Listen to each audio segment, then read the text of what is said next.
wabarakatuh. Kenapa orang yang masih melakukan amalan-amalan seperti maulid, haul Habib-Habib, ziarah kubur wali-wali tidak malu sama Allah Jalla Jalalu? Bukankah mereka sedang bermaksiat sama Allah Subhanahu wa Ta'ala? Ini semua dilakukan karena seseorang menganggap itu adalah perbuatan baik.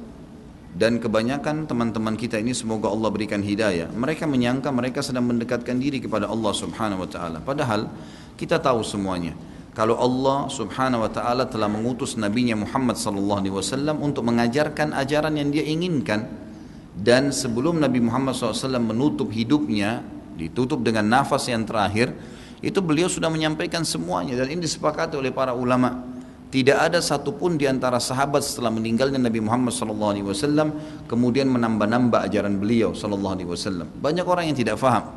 Mereka mengatakan buktinya ada sahabat yang melakukan perbuatan-perbuatan yang Nabi tidak contohkan, padahal yang dimaksud adalah pada saat Nabi Muhammad SAW masih hidup. Ini tidak termasuk dalam larangan karena wahyu sedang turun, agama dalam proses penyempurnaan. Tapi setelah sempurna agama itu tidak perlu sebenarnya orang melakukannya. Kenapa? Sebabnya ya syaitan menghiasi bagi orang, teman-teman sekalian. Kata ulama, dosa ada dua macam. Ada dosa syahwat dan ada dosa syubhat. Dosa syahwat adalah dosa yang diikuti dengan hawa nafsu, seperti orang mencuri, membunuh, berzina. Itu semua adalah hawa nafsu. Dan ada dosa syubhat. Ini yang banyak orang terjerumus dan dia tidak tahu kalau dia sedang terjerumus. Dia anggap itu ibadah padahal sebenarnya bukan, ya.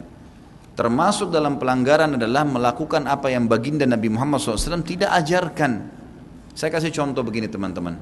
Kalau anda berkata maulid ini memperingati hari lahirnya atau hari matinya seseorang adalah hal yang boleh-boleh saja karena itu baik, teman-teman. Seperti anda sedang kerja di satu perusahaan. Kita kerja di satu perusahaan. Perusahaan punya peraturan-peraturan. Kita masuk misalnya building itu ada 10 tingkat, rapi, bersih. Kita sebagai pegawai ingin berbuat perbuatan yang kita lihat baik, tapi perusahaan tidak suruh. Seperti misalnya kita membeli kembang, kita taruh kembang di pintu utama masuk kantor. Pemilik perusahaan tidak mau itu. Kalau dia mau dia sudah taruh kembang. Niat kita baik.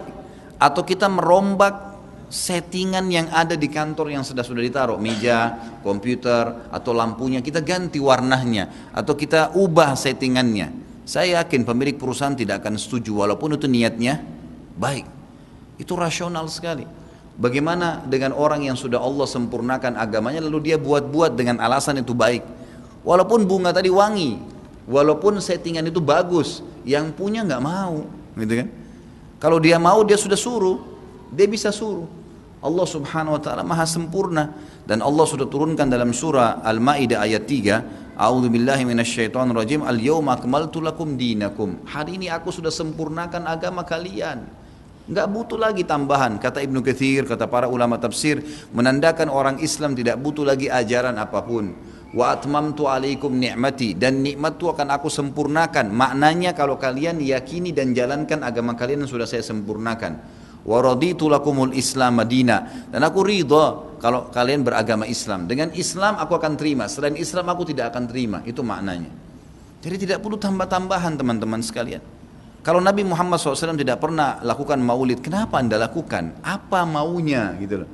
Tanya coba, pasti mereka bilang Nabi nggak pernah lakukan, para sahabat tidak melakukan. Sampai saya pernah berkata kepada beberapa teman yang sudah sampai pada level ustadz-ustadz, kiai-kiai yang mereka masukkan, saya bilang, akhi, tolong datangkan kepada saya satu saja pendapat, tidak usah dari para sahabat, tidak usah dari para tabi'in, 4 orang imam saja, Imam Ahmad, Imam Malik, Imam Syafi'i, Imam Abu Hanifah, ada enggak satu saja statement mereka yang suruh buat maulid? Coba datangkan kepada saya.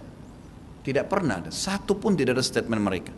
Dan itu muncul justru setelah mereka meninggal.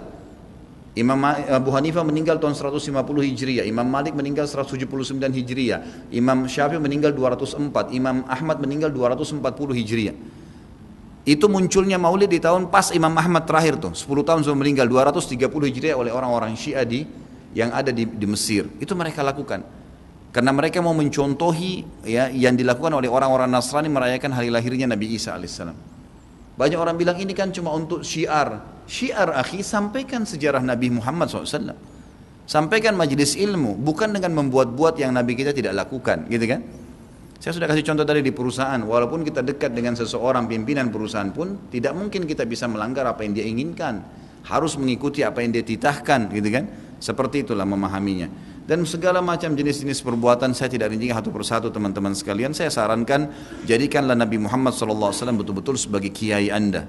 Kalau mau kerjakan sesuatu tanya Nabi Muhammad SAW kerjain enggak? Kalau enggak cukup.